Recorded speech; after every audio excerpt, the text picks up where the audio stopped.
Okay, well, hello everybody. Welcome to this celebration of Vera, one of von Arnim's most accomplished novels, we think, on this particular panel. And we're delighted that you're here with us to celebrate this centenary. There are a few practical things to be thinking about, but for now I want to introduce to you the panel, and maybe for those who are not aware of you can raise your hand when I mention your name. So first of all, Noreen O'Connor. So Noreen, can you lift your hand up? Okay, so Noreen O'Connor is a professor of English at King's College in Pennsylvania. She's currently the very excellent president of the International Elizabeth von Arnim Society. She was the co-organizer of the joint conference on Catherine Mansfield and Elizabeth von Arnim at the Huntington Library in California in 2017. It was a fantastic event, great place to be. Noreen has published on the work of modernists, particularly she's interested in war trauma, and she's published on Edith Wharton, Elizabeth von Arnim, Catherine Mansfield, and there are many others, but I'm going to stop there. The other person who is on the panel today is Juliane Roemhild. So Juliane Roemhild, as many of you know, is senior lecturer at Trobe University in Melbourne. She's been working on von Arnim's novels for many years.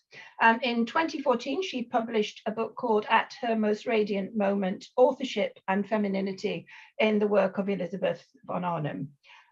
Many of her interests are in women's writing, particularly in the interwar years. Jennifer Shepherd, who's also here on our panel, is a staff tutor and senior lecturer at the Open University. Her research interests include genres of the fin de siècle, middlebrow studies in the work of Elizabeth von Arnim. She's published quite a lot actually on Elizabeth von Arnim, and the history of women's material culture. So we have this wonderful international panel, all of whom have written on von Arnim's work and published on von Arnim's work. So we're very fortunate this morning. I'm Isobel Maddison. I also work on von Arnim and have done for many years. And I've just retired from Lucy Cavendish College, which means I've got plenty of time to be thinking about von Arnim in a slightly more relaxed frame. So this is kind of who we are. And I want to sort of give you a sense of where we're going to go today. We think the session as a whole is going to last for about an hour and 30 minutes. We think you'll probably have questions, so we're going to allow 30 minutes at the end for questions. And we'd like you please to use the question function on your webinar.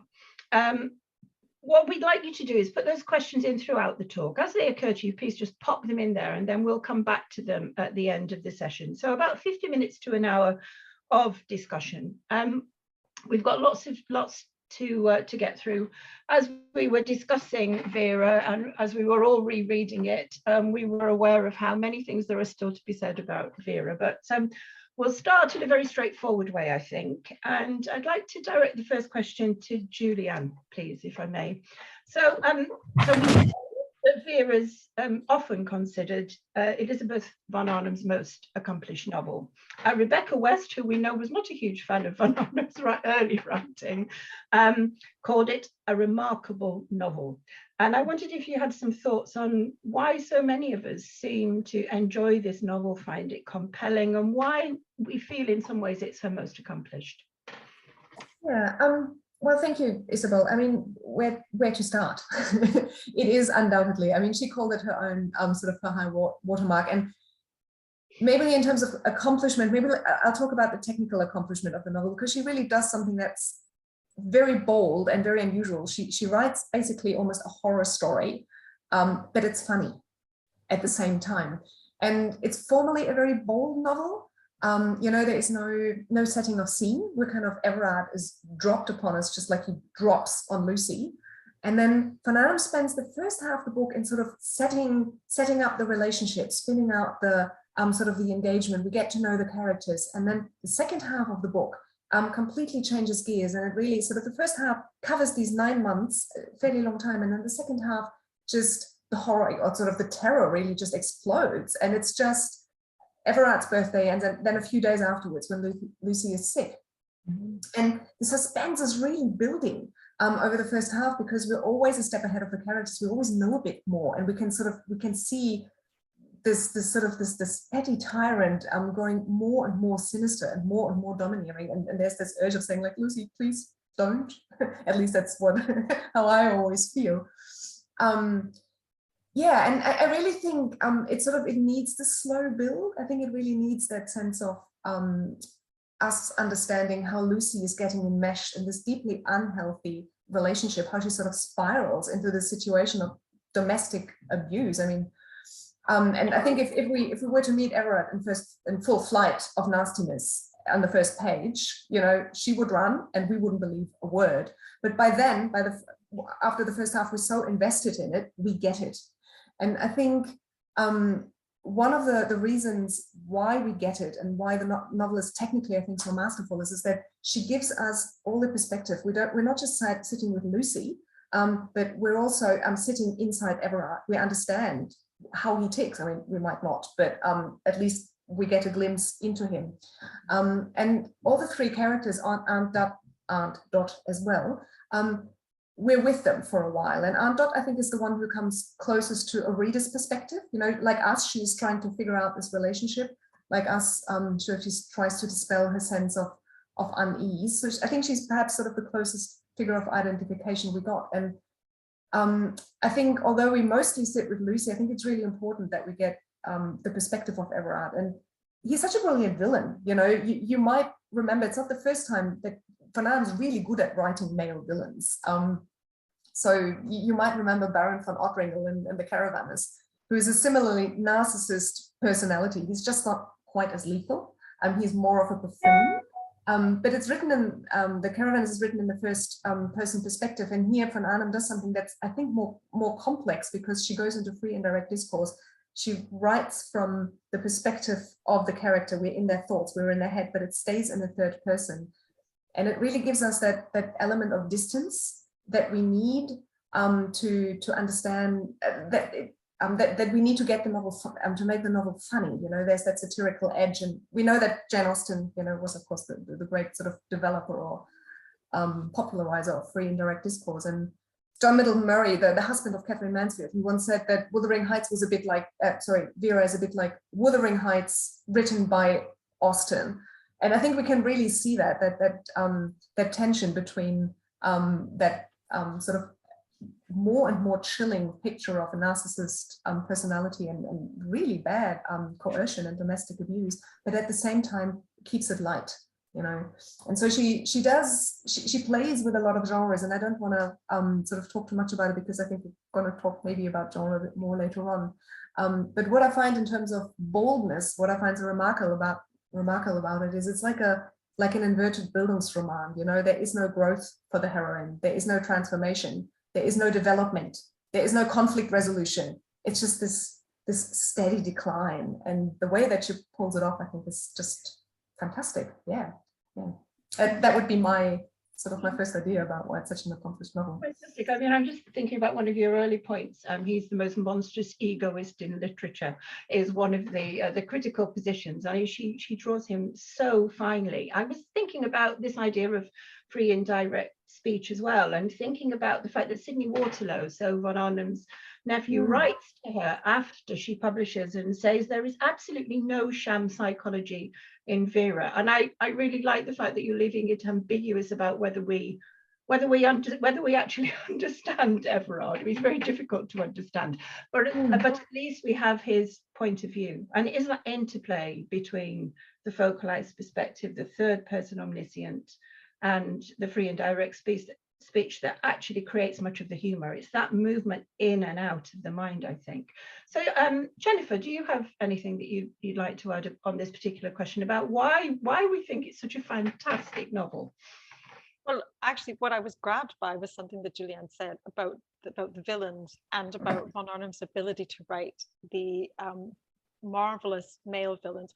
Are there any female villains really in Von Arnim's work? Are they all male?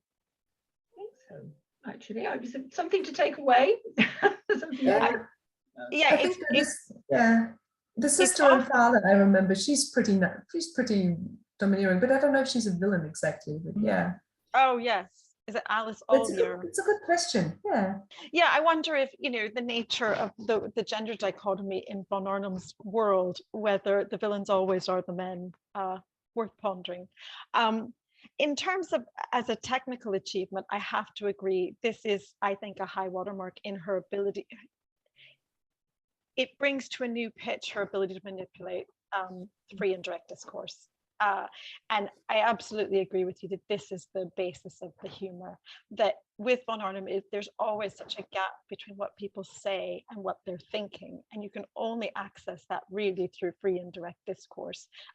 If you want to have humor in a variety of situations, obviously we would only get that if there was a first person narrator. You'd only get the humor from their perspective. So I think it's a marvelous achievement, particularly in terms of her comedic genius. And I think that there is that chiaroscuro, there's the darks and lights, that her humor actually is brought to a greater pitch in some ways because you have the depth and the darkness of what it's being cast against. I think also what we see in Vera is von Arnim playing with the two parts, the before and after, which I always think is sort of an iconic thing in sort of modernity, particularly for women, is the before and after shot, the before and after marriage, for example, in discussions of marriage as a convention. And she'll play with this again in Love, won't she, where she spends the first half of the novel building up to a marriage and the second half unpicking it. It's sort of the sequelae of marriage, as it were. So I think as a model for critiquing marriage, it does a good job of unpicking that Mills and Boon's model, which was actually building up, commercially at that time in the 1920s, where it's a great story of romance that ends in marriage. Of course, in von Arnim, it doesn't. Marriage is really just the halfway point, and then you see what happens afterwards. Just my thoughts. Others? Really, really interesting, actually, I think, in that sense. I mean, she says, doesn't she, in Love, love is like an illness. One gets over it. So that kind of progress that we also, in a sense, see developing in Vera, that kind of idea that you're completely overwhelmed when you're in love, but actually, well, what happens later, as you say? I mean, I just want to bring in Noreen here, because just thinking very, very clearly about the fact that this, I think Juliane was sort of intimating this idea that this relationship is utterly implausible, actually, in all kinds of ways, and yet we end up believing in it. So if we think about this 45-year-old, Tory man, I think I'm okay in saying that, and this young woman who's been brought up in a bohemian home. And I know, Noreen, you're really interested in thinking about the relationship between Gothic and mourning. And it's the kind of mourning that makes this early mourning that makes this relationship believable in some way. So I wondered if you wanted to tell us something about mourning. Yeah, sure. What one thing Juliane started to say, and I think there's so much in what she was saying about the narrative structure of Vera being, it's so interesting how there's this long 9-month period of time and there's less than a week in the second. It's like half the novel, I guess, or maybe the last third of the novel is just a few days, and are so intense. But as she said, the structure of the story it's not what I would call, well, like say the theorist Peter Brooks talks about the well-behaved plot, right? You sort of set up a plot where you set up the reader's desire and maybe align that with the character's desire. And often, say the three-part Hollywood plot, the characters meet, they have a setback, and then you fulfill your desire. Something like E.M. Forster's A Room with a View does that beautifully, right? But Vera, I would align with a lot of real modernist masterpieces of that post-war period, which I would call ambivalent texts that are texts that are circling around in a post-war mourning kind of state. Now, most of those don't incorporate the humor that von Arnim incorporates into it, which is so complex. And I want to keep talking with all of us about that. But I think plot-wise, I would align Elizabeth's novel Vera really closely with Jean Rhys's Voyage in the Dark, or with Nella Larsen's Quicksand, novels where the female characters lose their father. The loss of the father is either right at the beginning of the text, like it happens in Vera, or kind of beyond the borders of the beginning of the text, but is something that really is a kind of trauma that leaves this kind of emptiness within the character, the heroine character, and she's constantly looking for then something to fill it. And in all of those novels, the characters decide to marry or to partner with an older man, somebody very conservative and domineering. In the case of Larsen, it's a Southern minister. And in the case of Rhys, it's a man she's having an affair with, but much older, very domineering, who kind of owns her and then drops her. And of course, in Vera, you have, as you described, Isobel, this Tory man, so much older, right? But all of them operate as a kind of father figure. It's a very self-destructive father figure, though, in comparison. I was thinking, though, that in the story of Vera, I think her real father, who dies, Jim, is a little over determined as an ideal father in relation to Weems, because he's gone by the time, so we only have other people's accounts, but he actually has sort of used Lucy as his caregiver and never let her kind of become herself. And so she's a character who comes then into the home of Weems and is in this really bad space, I think. I was looking at some theorists on Gothic, and I won't read this, but Jean-Paul Riquelme talks about the fact that the Gothic imaginary includes narratives that focus on marriage and social and sexual relations. And I think as you come into that household, it's really kind of creepy the way that Lucy begins to just be sucked. I mean, Riquelme talks about Bram Stoker's Dracula in relation to marriage and sexuality. And I feel like Weems just sucks every bit of energy and desire out of her until those final sexual scenes. It feels like a rape of Lucy. She doesn't have desire. She says she's just going to give herself over to marriage.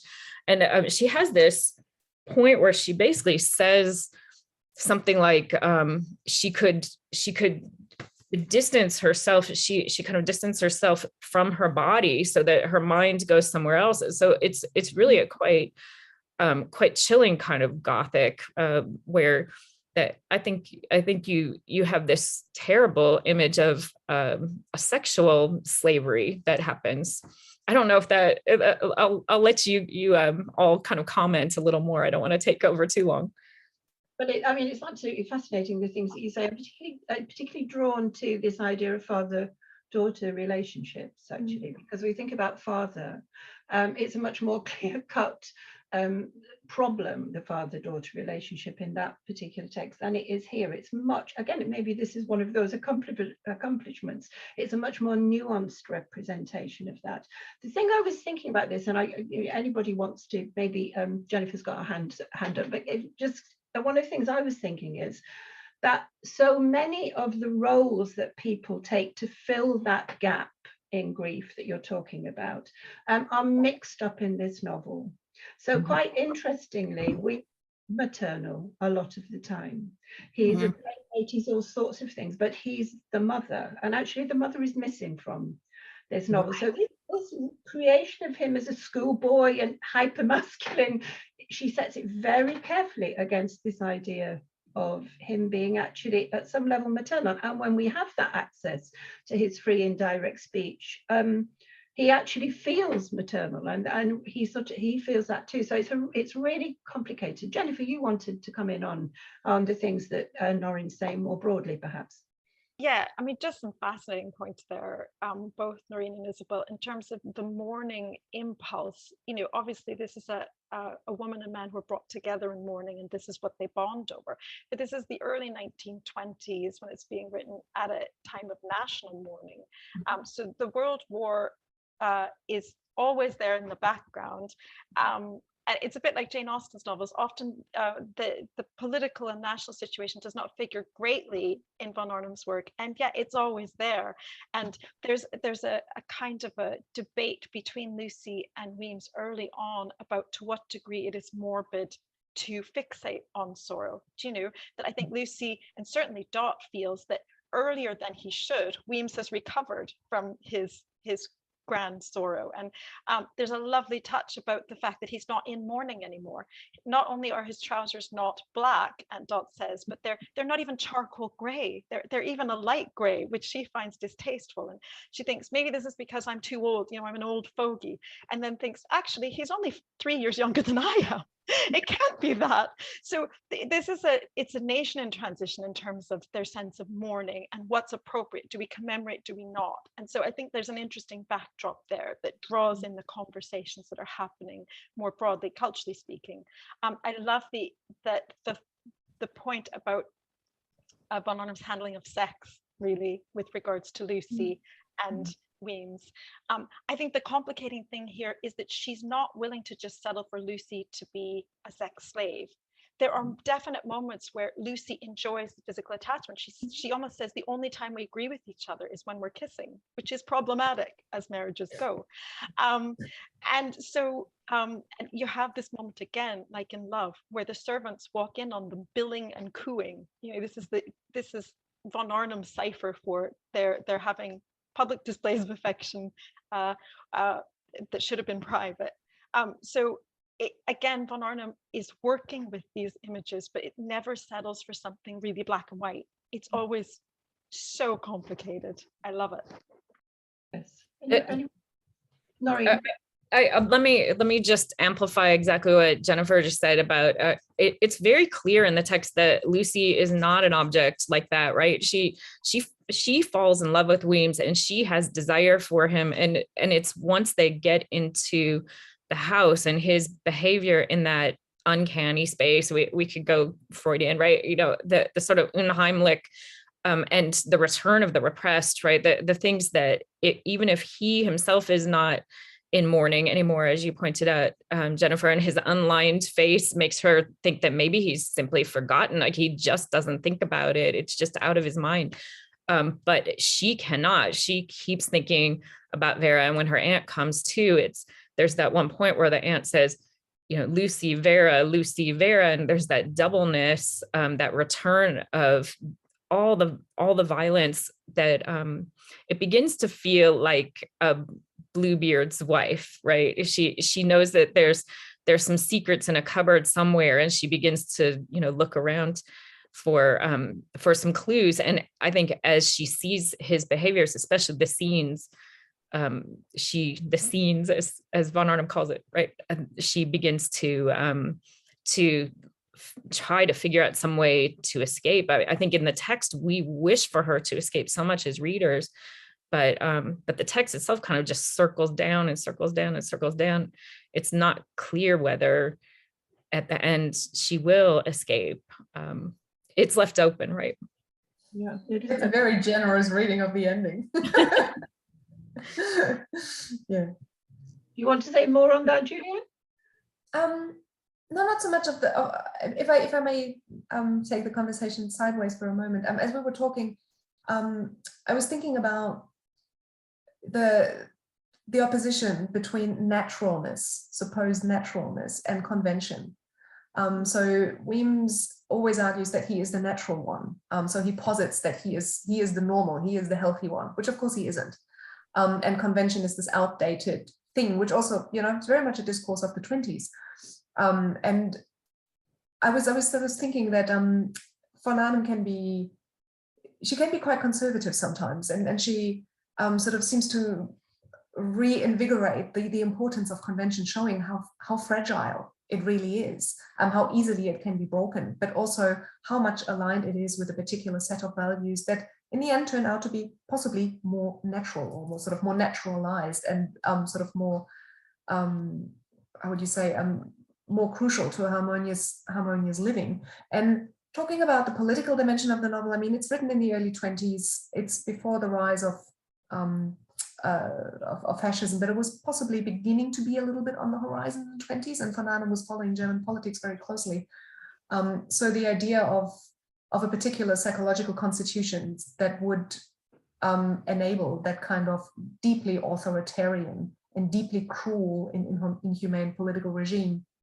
And to me, it was when I was rereading it, it was kind of what made the novel so very topical. You know, again, we're at a moment in history where we see convention is really, really precious. It's fragile. We need to preserve it, particularly if it's sort of broken through so easily by, you know, populist figures who also declare themselves natural, a man of the people, the real thing. So von Arnim's a very political novelist, and I think, yeah, there's always this connection between sort of the psychological makeup of a person and a political dimension. It's not explicit, as for example, coming back to the Caravanners, but it's definitely there. Sorry, that completely derailed the conversation. Can I just come in on that? Because I was thinking very much on rereading yesterday how topical it is. So this kind of emphasis on anti-intellectualism. And you know, the fact that actually Weems is dangerous simply because he doesn't listen and he won't think. And so in a sense, that anti-intellectual strand is set very, very carefully against the bohemian sensibility that Lucy has grown up with, although seems semi-engaged with in some ways. One of the reasons she likes Weems is his so-called naturalness, his so-called simplicity. But these kind of very, very opposing kind of worldviews that she sets up in that novel, and she does, as you say, that comes up time and time again, and it's a constructing force. I think she shows us it's a constructing force, and in Lucy's gradual sort of, well, through intersubjectivity, she actually becomes Weems. So the power of that kind of naturalness to co-opt those who are naive and to change their fundamental way of thinking, I think it's a real cautionary tale in sometimes. And if we contextualize it, it's interesting. Noreen, you were coming in about something. And Jennifer was going to say something too. So I'll only say really briefly that I think Juliane has such a good point that this character of Weems could be seen as kind of a proto fascist, I guess. I maybe that's overstating it, but I thought this time when I was rereading too, I kept thinking of the character of Tom Buchanan in F. Scott Fitzgerald's novel, who is definitely sort of that simplistic right-wing reactionary, and it fits. I mean, there's a few moments where Weems actually makes political statements, one about how easy it would be to fix the problem in Ireland, for example. Maybe Jennifer was going to say something about that, so I don't want to step on your toes. But definitely, I think that's there. It maybe isn't too early to be reading it, because you see it in other pieces of literature of the 1920s, the beginnings of that reaction, maybe to the war, right? Yeah, Jennifer, did you want to come in on this? Yeah, I mean, just totally to agree that the attractions of fascism, I think, are what in some ways are on show at the beginning. The idea of a common sense, one answer is needed. If people could just have common sense, I think at one stage, Weems is holding forth with his pipe in front of the fireplace to an ever diminishing crowd on the Thursday nights at Aunt Dot's house. You know, she's making an effort to create conversation and bridges between these two communities that Lucy has. So empathetic, really, Dot is, and trying so hard to create a context in which Lucy can thrive. And of course, Weems says, all you need is common sense. You know, there's just one simple answer. If only people could just have common sense. And I think that is a very attractive sort of thing on the surface of it. So in some ways, part of the horror of the Gothic of the novel is showing what's below the surface of what things can be very attractive on the outset. But did anyone find, as reading the novel, that Jim had really in some ways done a disservice to Lucy, that actually he left her quite unprepared? So I think there is that sense that, oh, he's been an ideal father in a way, as someone said, but actually he's left her in a state of arrested development, perpetually youthful. He likes her hair to be bobbed, and weirdly Weems likes it too, because it makes her look like she's about 12 years old, even though she's 22. And the reference that you were making, Isobel, to this constant state of babiness, that actually they're both babies. They're both referred to as having missed the mother presence, and sort of ministering to each other in a way, being maternal to one another. And so I think there is, we've been talking about the psychological realism. There is, I think, a linkage here to this concept of an ego and an arrested development, that these are people, neither of whom actually are healthy or well. And although Weems is the victimizer, Lucy is an enabling victim. And I think that's annoying as we read it. There's part of me thinking, oh, come on, you know.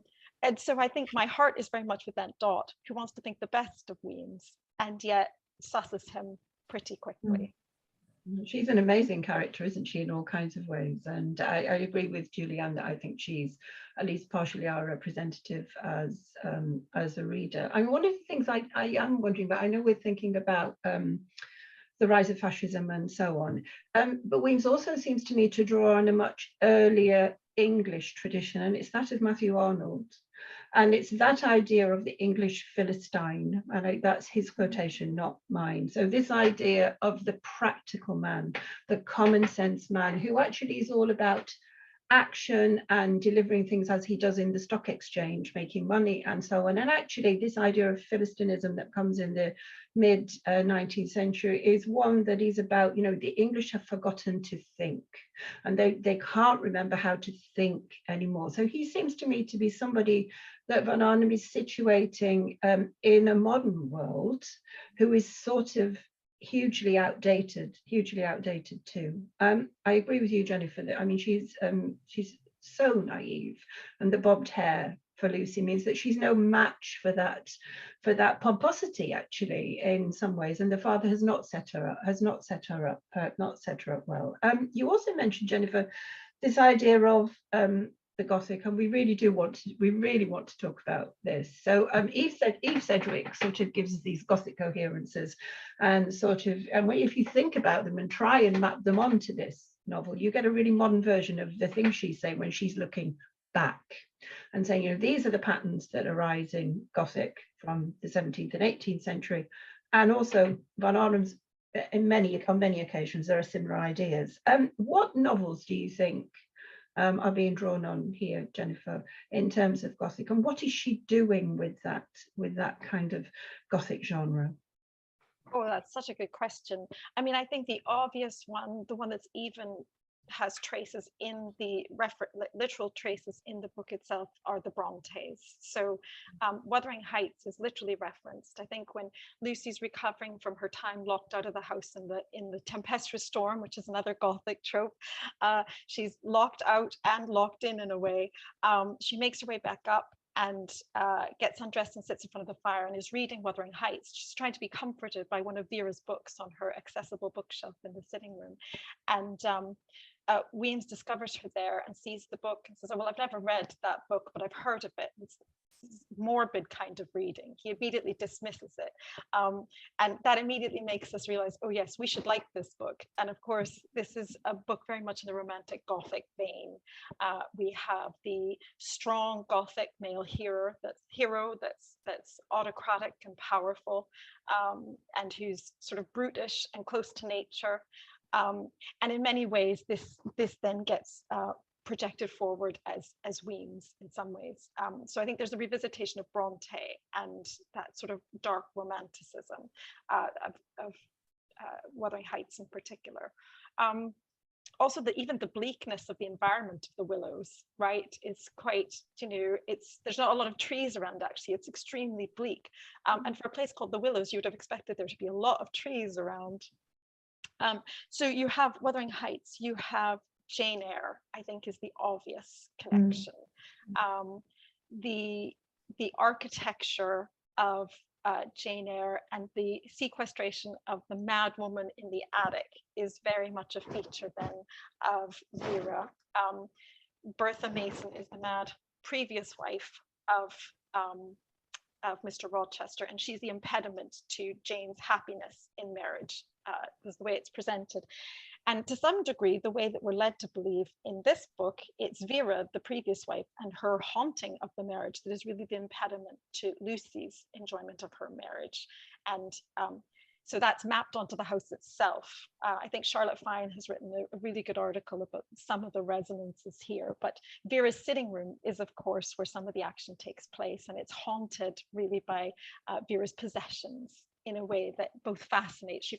Lucy finds herself repelled by this and yet fascinated. So these are all Gothic tropes that get revisited from Jane Eyre into the book Vera, but it's hugely different in terms of von Arnim has modernized it. It's a thoroughly modern Gothic, I would call it. The house itself is middle class. It is not an ancestral pile. In fact, it's sort of making fun of this English Philistine and the Englishman in his castle. He takes huge pride, Weems does, in the way that he's furnished it himself with this sort of ancestral antlers, but it's such a laugh, the idea that the ancestral portrait that he has up in his house is of his father, but it's actually a photograph that he's enlarged creepily and put on the wall. So it's almost as if he has the sense of these historical sort of references and yet doesn't know what to do with them. So there's really making fun of a sort of faux, a person who's middle class and doesn't quite know what to do with their aspirations. So there's the mockery and the humor of it. Yes, we have the autocratic male lover, but actually we have something much more complicated because he turns out to be the monster full stop in ways that Mr. Rochester, sorry, I'm getting my Brontes mixed up. I think I was previously Heathcliff was who I was referring to, Wuthering Heights. But Mr. Rochester is, in the end, lovable. We want to identify with him and he's redeemed by love, whereas Weems never is. So I think while we see Jane Eyre as being a classic Gothic romance, this is more about social critique. Von Arnim's is. She's actually picking apart, and that to me what makes it realistic is that we've got both the psychological realism of it and a social critique of certainly domestic abuse, maybe even the convention of marriage. Depends on how you read it, I think. I mean, it's really interesting. I had missed this detail till I reread yesterday that the Willows is rented. Yeah, 10 years, 10-year lease. Rented it for so long, it's almost become his. So there is very, very much that social critique. I think Erica came up and said, "Oh, all those antlers," and that you buy all these antlers. How many antlers? She said. Yeah, the sort of electricity that is so bright because that's unshaded. That there's this modern instrument there. I mean, one of the things I have wanted about, we've all sort of talked about the Twipes at Lancaster Gate, which of course is Weems' father's house. I mean, I always think they're carrying part of this kind of Gothic idea. They're almost zombies. They're in the basement. I know zombies are not a thing in the 1920s, but they're kind of in the basement, and they kind of just emerge up in this kind of quite Gothic way and can't manage the newfangled telephone, and they're not part of that modern world. So I think there are all sorts of ways in which really quite seemingly insignificant characters actually carry much of that kind of that Gothic idea. It's if it rises up out of that basement, out of the past, into this modern world. She can't resist the comic touch though, because the telephone becomes this vehicle for almost a vaudevillian comedy piece. So you're thinking this could be the perfect Gothic moment, and yet she can't resist to apply her von Arnim comedic magic to it. Yeah, no, it's fabulous. And I think there are probably resonances with Rebecca. I think certainly I was struck on a first read by how much it reminded me of Daphne du Maurier's Gothic masterpiece that's probably much better known as a Gothic novel. And I think it's because it's less problematic. It's more straightforward in the sort of Jane Eyre vein that so many interwar women writers were trying to tap into. Yeah. Okay, thanks. Anybody else want to comment on the Gothic? Is that you, Noreen? I think you have your hand up. I yikes. So I was actually thinking about the class comments that Jennifer made, but let me go back to the Gothic just for a minute. I think the death that just circles around this story, it starts with the death of the father, echoed with the death of Vera, and then sort of the impending death of Lucy by the end, unless something happens. But she doesn't allow that ending to end completely, right?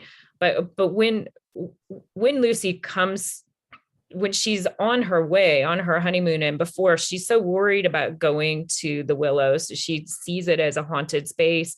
And she says at a certain point, I can't imagine being there where Vera died. The teacup, the very tea in the teacups will taste of blood. I think she has this idea of it being a haunted space. And it isn't. I mean, unlike Wuthering Heights, which is definitely so present in the story, in the books that are on the shelf, there's no Kathy coming and poking at the window, right? And we don't have any reason, although Heathcliff is a really horrible person. On rereading Wuthering Heights, I remembered reading that in high school and just thinking he was so romantic, but now I just think he's horrible. Like, he's so bad to everyone around him. He does have Weems-like qualities, but you're supposed to understand kind of this suffering that he's constantly dealing with. But when we get to the Willows, we realize that there isn't really a ghost of Vera. There's traces of her, that Lucy is doubling her and quickly turning into, that was like a 10-15 year marriage, right? And she got brought down. But the real monster is Weems himself, which then makes me think all the time of Angela Carter's The Bloody Chamber.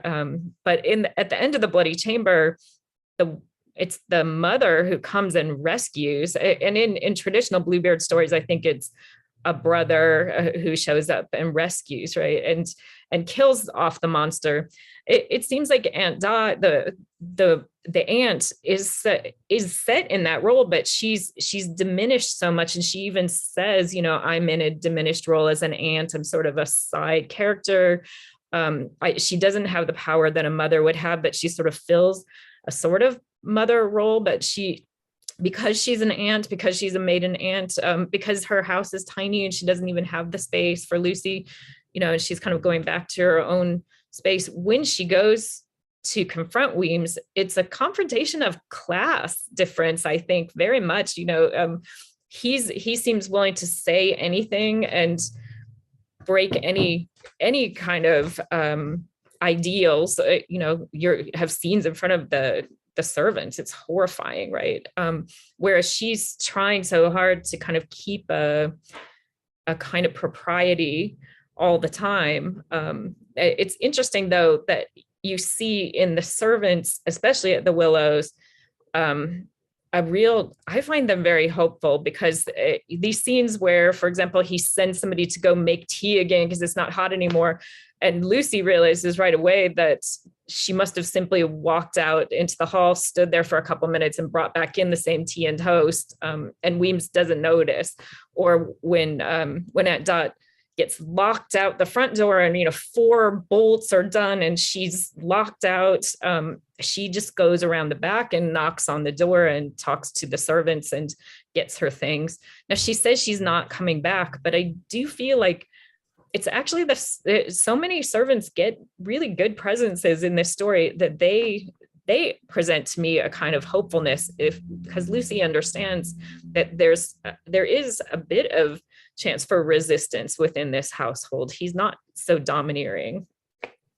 Well, they're kind of quietly rebellious, aren't they? These servants, and I think that's interesting. I always think Aunt Dot is kind of a prototype Miss Marple from Agatha Christie, because she asks this question, what is Weems?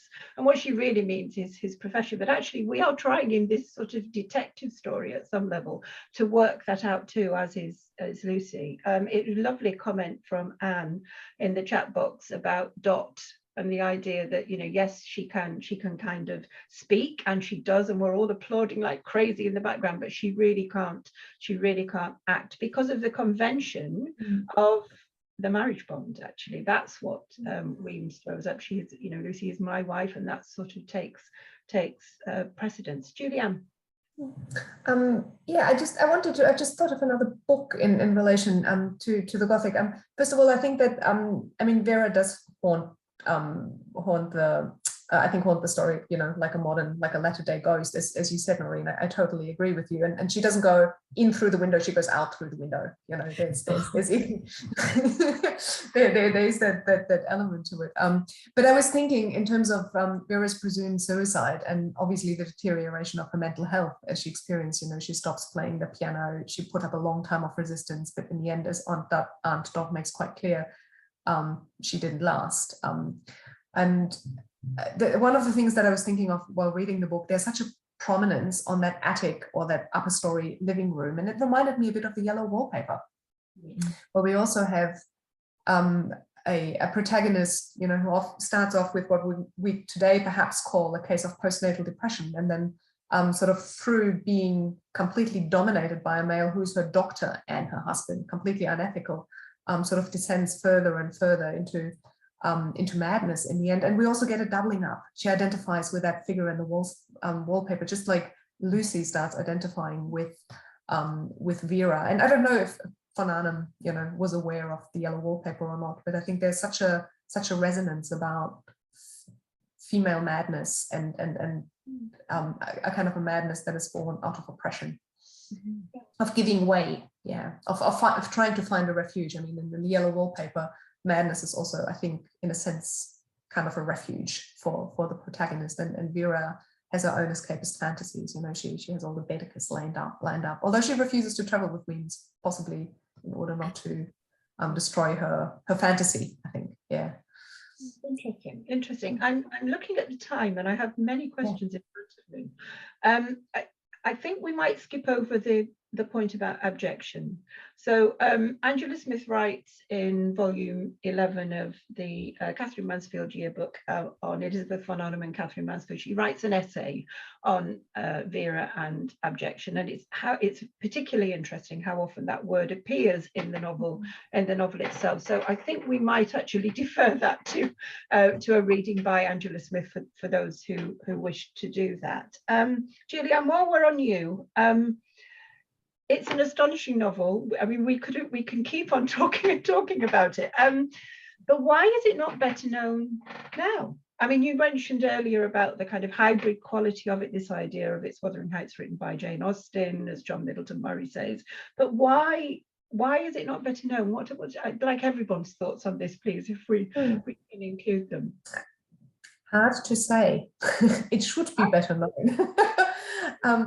One of the thoughts I've had was that I mean, it is a deeply uncomfortable book, and I think that you know, the underlying fantasy of it, the idea that you want to give up control, that you don't want to have to think, that you want to be taken care of, I think that's perhaps a particularly feminine, or a fantasy that's associated with you know, a particular trope of femininity, but it is also dismantled here as something that is completely lethal, and it's deadly. It's completely destructive, and it is deeply uncomfortable. You can't really identify with Lucy if you not a good. You shouldn't try. And I think if you compare it with a novel that, of course, was written later but plays with the same idea, with Rebecca, where that is so much juicier and it's much more attractive, because we get kind of the opposite. We get the young, unassuming woman who actually manages to sort of outdo her fantastic, you know, rival, outdo the larger than life Rebecca, and she gets the man. It's a huge revenge fantasy, and in that sense, it's quite, I wouldn't call it life affirming exactly, but it's much more much more pleasant. And I think Vera is just, yeah, it just doesn't lend itself to that kind of identification. It doesn't have such a racy plot. I mean, what is it? As we talk, you know, you mentioned Jean Rhys is such a descent. Whereas a novel like Rebecca, that also deals with question of domination, has a much yeah, sort of more, what do you say, juicier, racier plot and elements that sort of work much easier. Also been made into a film. Of course, I wouldn't want to see Vera necessarily being made into a film. But yeah, that's sort of my idea on this. Thank you, Jennifer. Noreen, either of you have any thoughts on why this novel is not better known now, why it sort of fell away? We know that what von Arnim calls the intelligentsia loved it, but she didn't think it would be popular. She said, this won't be as popular as my others. So I don't know, any thoughts? Well, let me just say that for me, here's my copy of Vera that was the Virago version that I picked up at a used bookstore in America. And I had heard of Elizabeth von Arnim from first the film Enchanted April. That's where I first encountered her. But I fell in love with Elizabeth von Arnim from reading Vera, and especially I think this edition, it has so many of my old notes in it. I went back to find it when I was preparing today, and I was thinking even about how good the introduction is of that one. It just draws you into who this person is.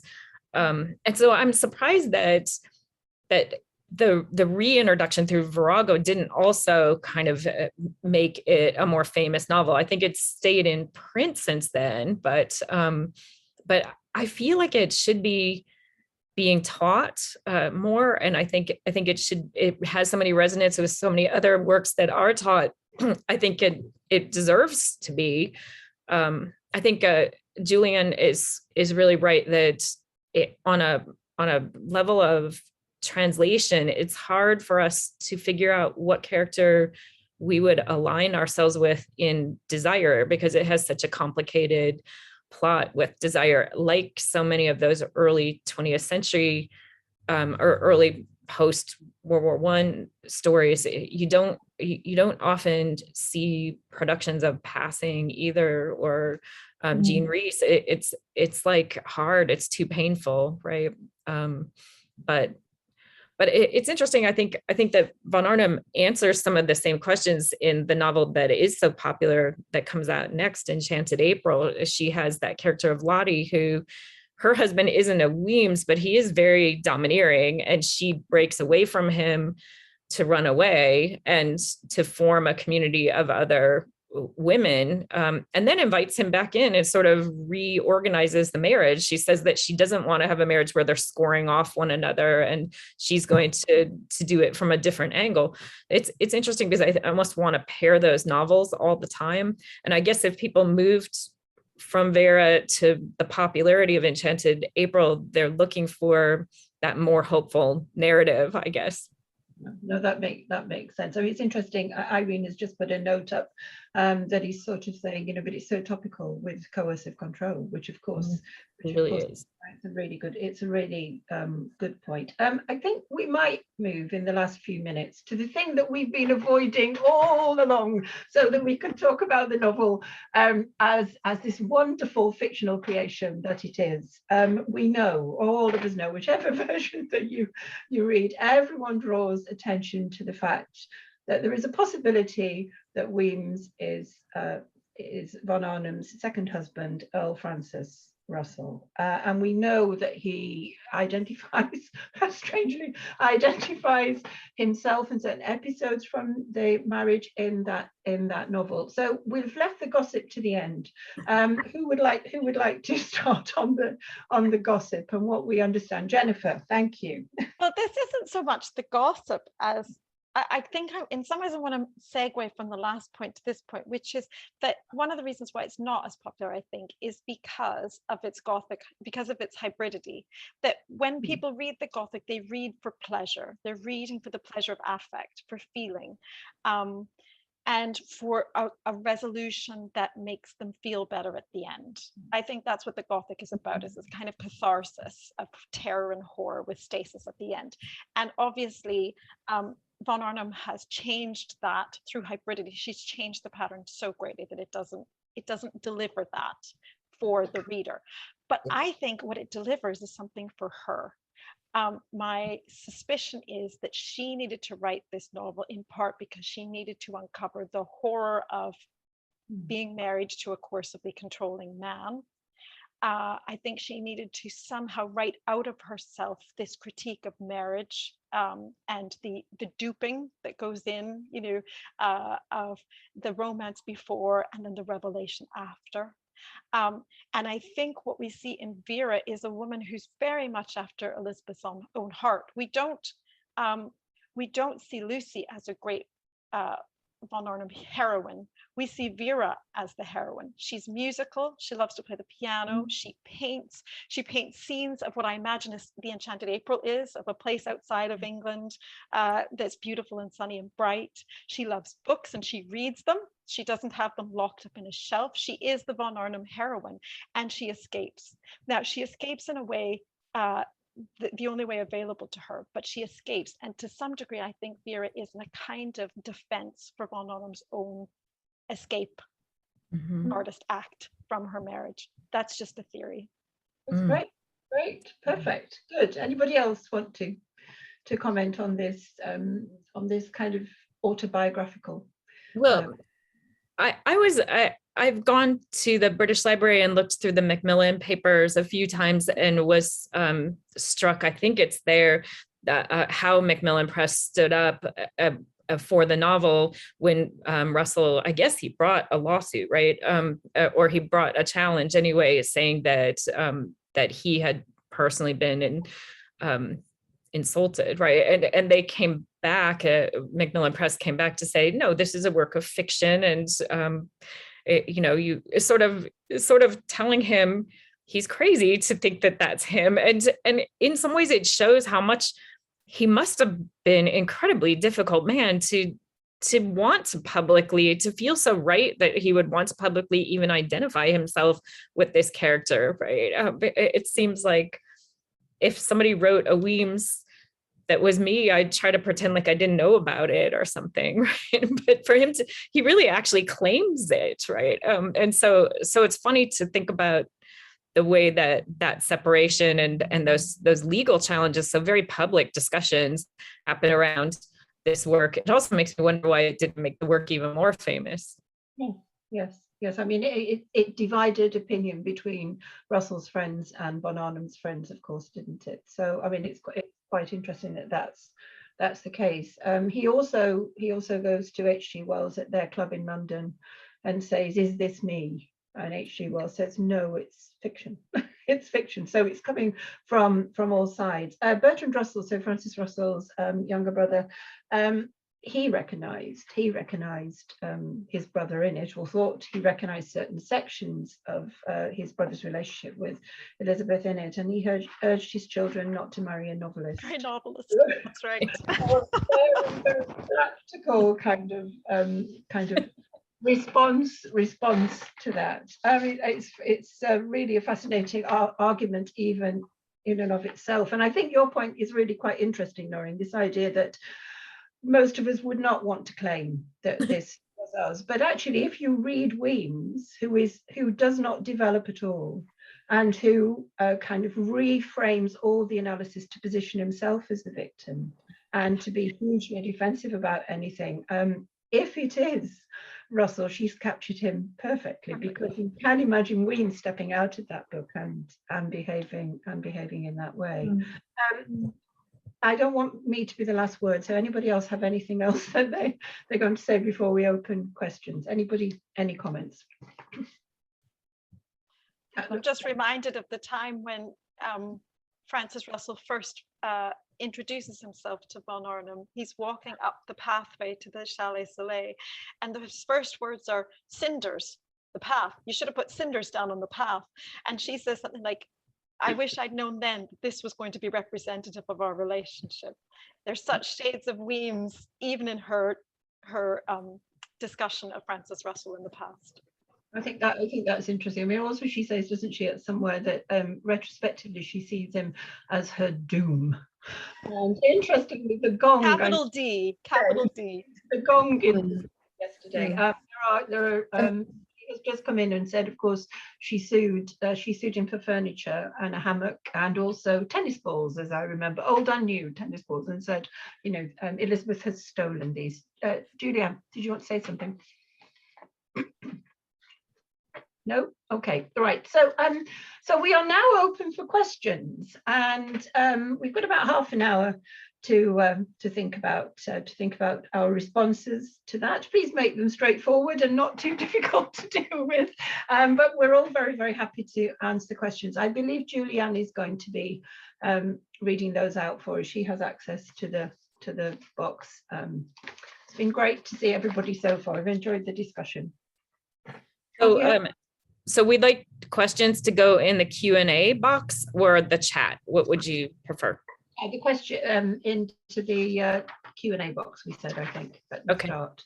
Well, I don't know if there are any. There aren't any right now, so I was wondering if people saw it. It's right down at the bottom. It says Q&A.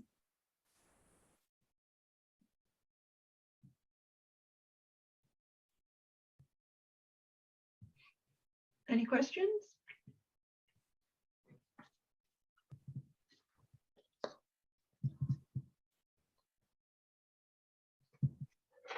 Should we give people a couple minutes? Yeah, okay, we've got one. Okay.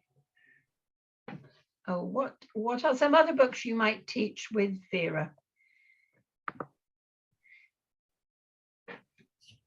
So that question is from Anne, and it's what other books might one teach with Vera? So what are your thoughts? I mean, you've already said, I think, Noreen, it'd be really good to put the Enchanted April alongside. Yeah. Any thoughts, anybody? I might pair it with Love as a critique of heteronormative romance and marriage as a theme. I think it's quite right to pair it with Elizabeth, with Enchanted April, as sort of two sides, almost like a beautiful comparison of a Gothic and then a pure romance. So from a genre perspective. I think it might be a really interesting course to talk about Jane Eyre being revisited by interwar women writers and having Vera come up as one of the first. Patsy Stoneman calls Vera probably the first of the modern derivatives of Jane Eyre in that interwar women writing sort of milieu. Something that might also fit in is Wide Sargasso Sea, Jean Rhys, as sort of various ways of experimenting with the Gothic trope in a modern way, putting a modern spin on it. And Rebecca, of course, I would add to that. Noreen? I really like the idea of thinking about it in terms of a reframing of Gothic. I think it would be so nice to do both Wuthering Heights and Jane Eyre, but Wuthering Heights has to be in there since it's right inserted in the text, and then you could talk about those characters. But I think I would also include, I mean, as I said, Angela Carter's The Bloody Chamber. I think I would also include Bluebeard stories, and I would also include other post-World War I kind of mourning novels. So Nella Larsen's Quicksand is one. I think Jean Rhys's Wide Sargasso Sea, although it doesn't come out until the 1960s, I think it's clear that Rhys was writing that for quite a long time in the interwar period. But then also Voyage in the Dark, I think is a good Rhys novel to put next to it as well. There's Gothic elements, but there's also incredibly realist elements to von Arnim, and she would just sit so nicely and speak so well among a lot of writers. I was going to ask you actually, Noreen, having heard you discuss Edith Wharton's ghost stories, some of those, I'm thinking particularly of the story Afterwards, which is a real modern Gothic short story. If there's anything, say, that sort of transnational way of thinking. Yeah. Oh, I constantly put von Arnim together with Wharton, and we were going to do a panel at the Edith Wharton Society conference that got canceled because of COVID to talk about some of the linkages, and Isobel was going to be one of the people on it. So and Jennifer too. So I mean these ideas are similar.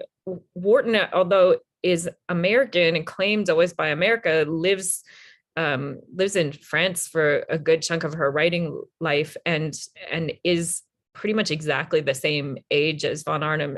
And so, I mean, I think both of them have this international perspective.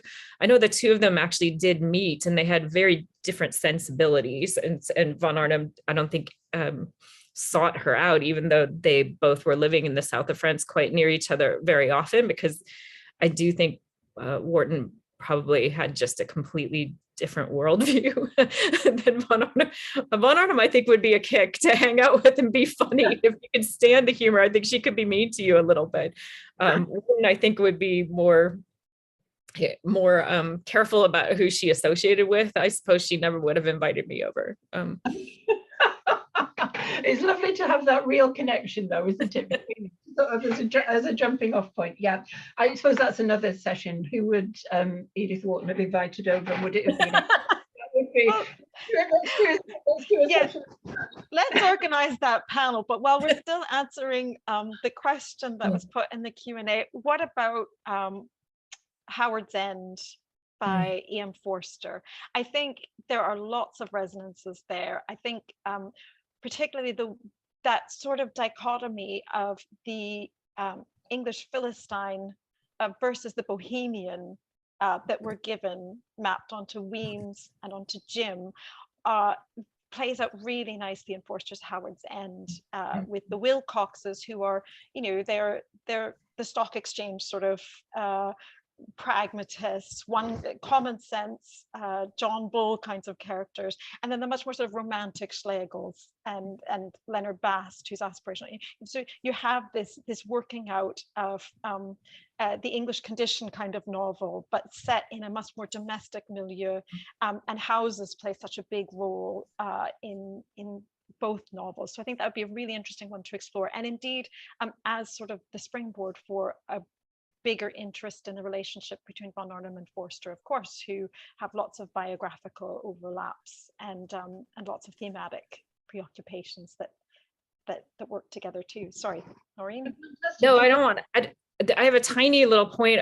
I want to amplify your idea of homes. I love the idea of forming something around homes and houses, and just that sense of belonging or migration. It's interesting that it seems that Lucy's life with her father, although they do have that house in Bloomsbury that she has to go clean out, you never even go inside of it or really get it, and she doesn't even consider keeping it. It's rented, of course, but they seem to be much more traveling, right? They don't have kind of a home base in a way. They travel a lot because the father is ill in some way. It's not totally described, but I think that you're right. The Gothic is so based in haunted houses or homes, but there's also other kinds of migrations and homes, and Howard's End is so perfect for that, isn't it? It's all about, you know, sort of the rented home to the owned home, moving from the city to the country, which both of those stories do as well.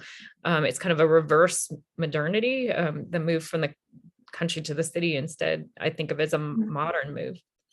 Juliane. And I find it really remarkable how she von Arnim always works with place very much, you know, and Enchanted April is a classic example. People go to Italy and have a kind of a reviving effect, or in the mountains, the German garden, you know, place is really important to her. But what you mentioned about the homelessness, to me, when I was reading it, it stood for a kind of a sense of being at home in the world, you know, being at home with people, making friends as you go, being in contact with the world. Whereas Weems is all about shutting out. You know, he always locks people out. He bolts the doors. He even bolts the bookcases. Everything about him is as locked as his personality. But I'm also aware that we have lots of other questions in the chat. Okay, well, shall I go to those now and see what we have? Just to say, we've had some wonderful ideas. May Sinclair's Life and Death of Harriet Freem, that seems brilliant as an idea to me. Elizabeth Taylor's World War II novels. I was thinking about The House in Paris, Elizabeth Bowen. Let's have a look at the other questions. Sue Kennedy, has anyone observed the similarity between Weems and Trump? Very quickly. It's a type.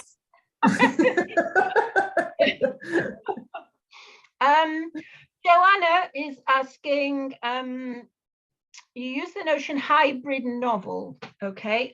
Do you think liminal would be appropriate? Just say, don't know about the term liminal, but what I find is when we're talking about genre, I mean, we've talked about the Gothic a lot. I've mentioned the Bildungsroman, but I think it's a novel that is hybrid in the sense that it draws on so many other genres. It also draws on the detective story, on the thriller, in the sense that we have a suspicious death. We know who was probably in some way responsible for it, but he is not culpable in a legal sense. We already talked about that, you know, it kind of mixes the courtship plot with almost a marriage problem novel in the last third. And so the book can be read in so many different ways. And yeah, I mean, we could argue, is it a novel of manners? I think so.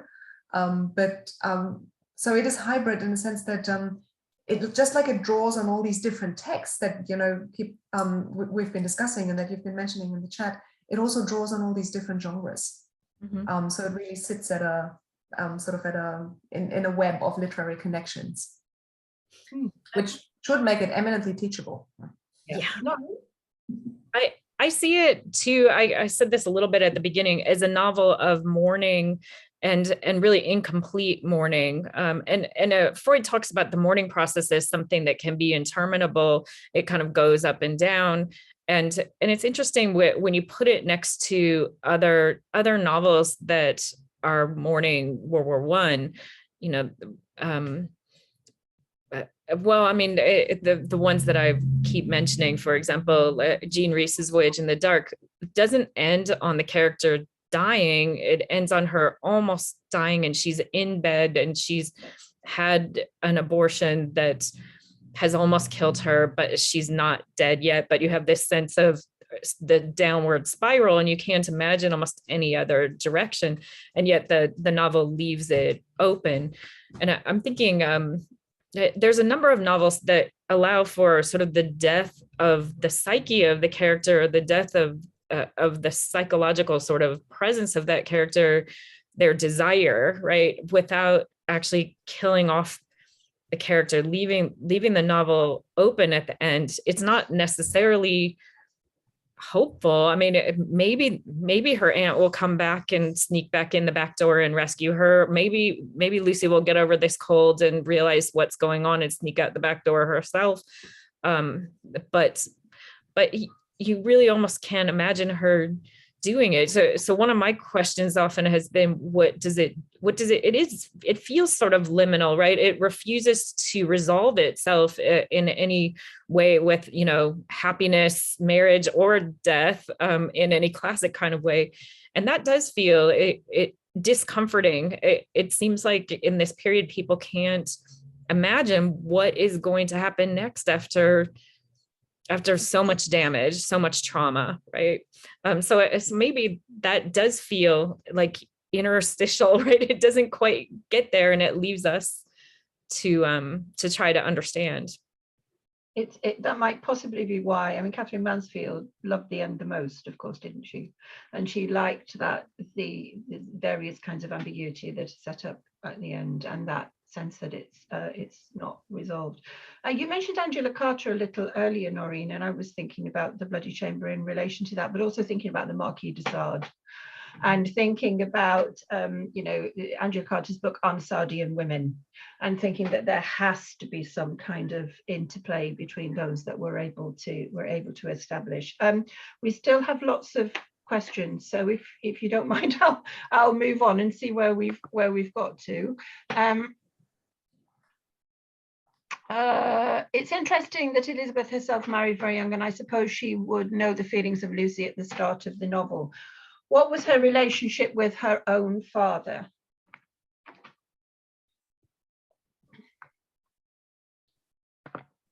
Okay, somebody please.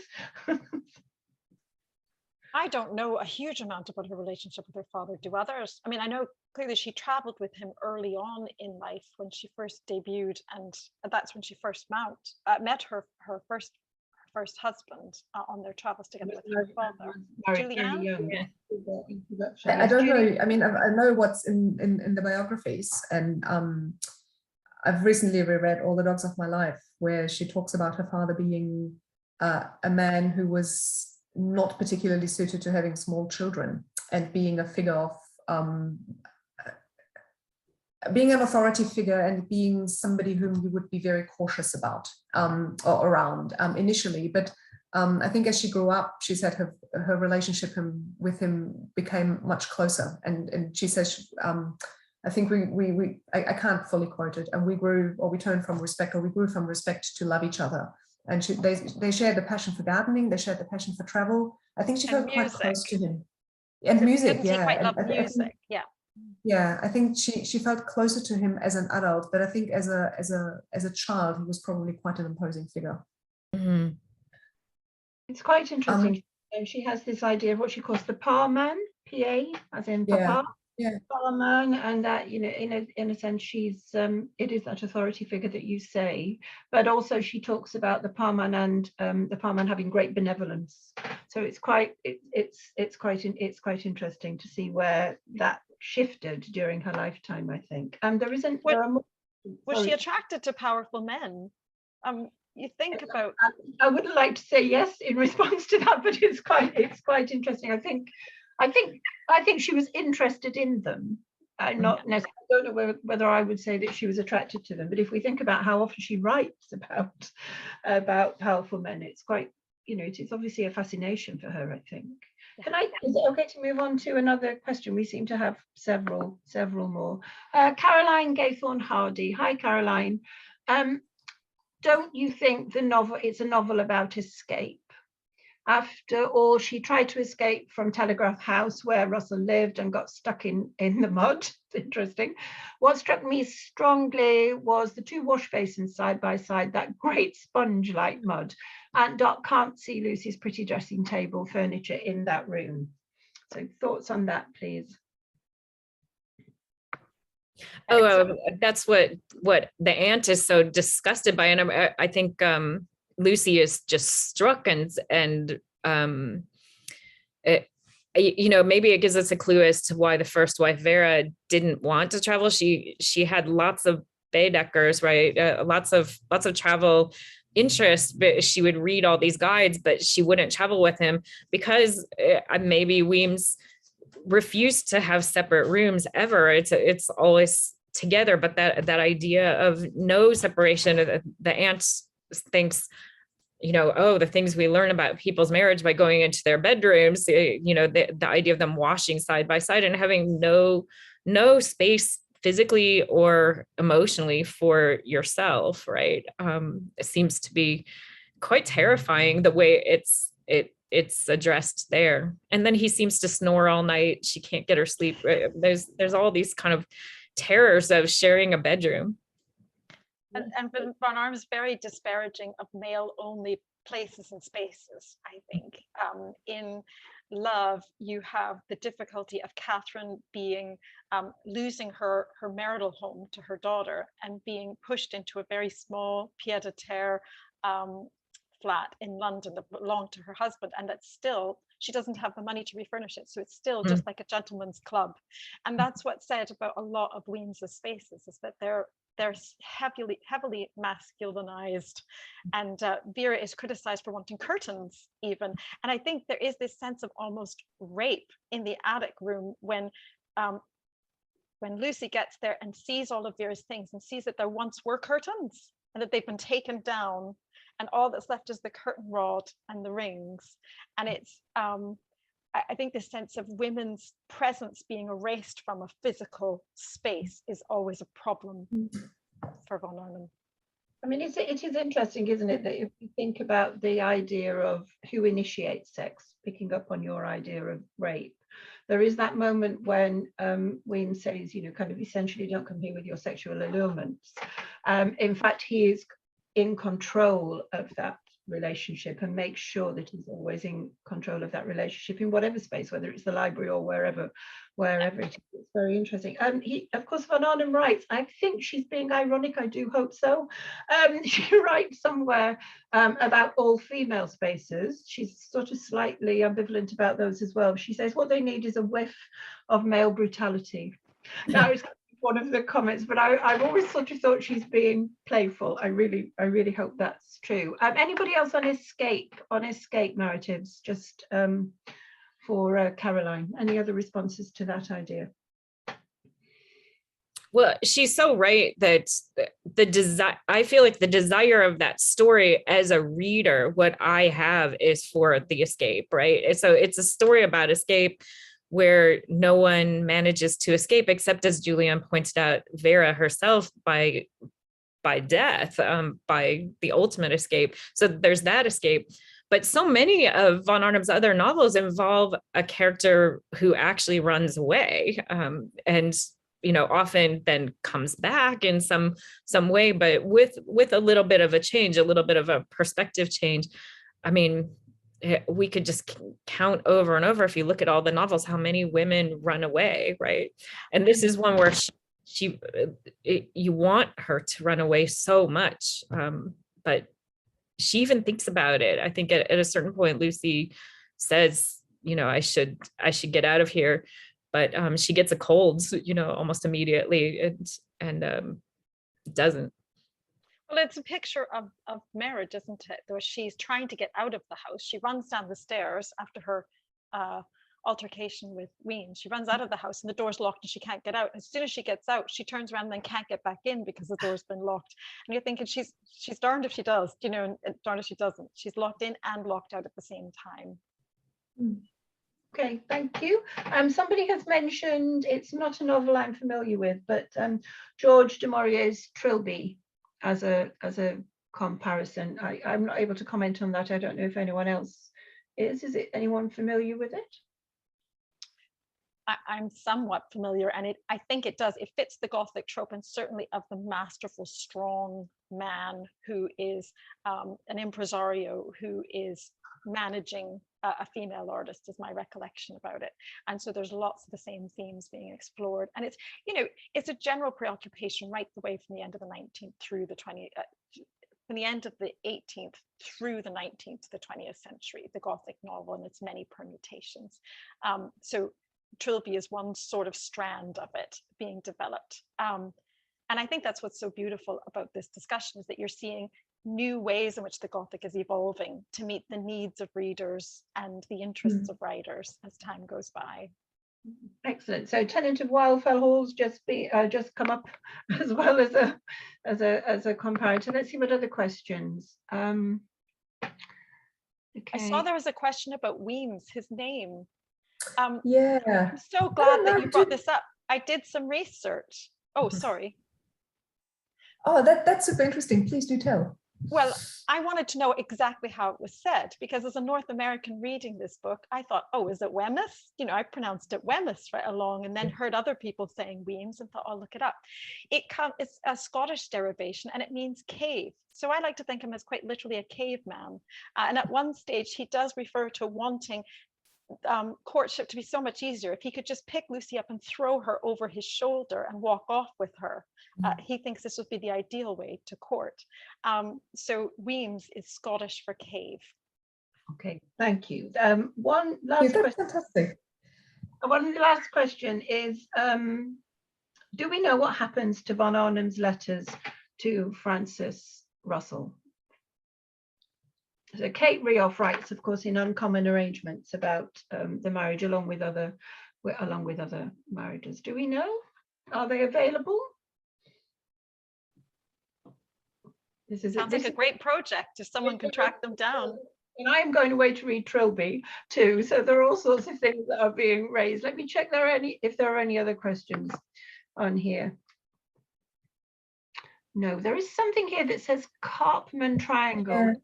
We had an earlier question about sort of I can bring it up again about the of the Carpman Triangle as a psychological model for dysfunctional coercive relationships developed in the 1960s. Participants shift between the roles of pusher, persecutor, victim, and rescuer. Weems shifts between persecutor and victim, while Lucent is victim and rescuer. I think it's a really pertinent and a really potent point, because these kind of codependent or coercive relationships, they always involve two people who go back and forth. And I think one of the strengths of the book is that Lucy is very clearly the victim, but she is, for a long part, a willing victim. You know, she plays a role in this. She is, what's the word for it? An enabler. And she's enabling, yeah. And sort of on that idea of shifting roles, we talked about it before, about, you know, they're calling each other baby. And on the idea of an escapist fantasy, I don't know if that makes any sense, but I was sort of thinking, one of the things is that they constantly seem to merge into each other.